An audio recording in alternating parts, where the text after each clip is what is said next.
Load shedding ভেবে কাজ শেষ না করেই বাড়ি চলে গেলাম। দরজাটা খুলে ঘরে ঢুকতেই দেখলাম ঘরটা প্রায় অন্ধকার। শুধু ঘরের ছোট্ট আলো জ্বালানো আছে। বাতিটা জ্বালাতেই দেখলাম বিছানায় বাবা বসে আছে।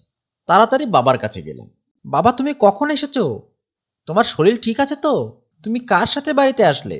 এতগুলো প্রশ্ন একসাথে শুনে বাবা কিছুক্ষণ চুপ করে থাকলো, আর আমার দিকে তাকিয়ে বলল, সেই ছোটবেলার অভ্যাসটা এখনো ছাড়তে পারিসনি।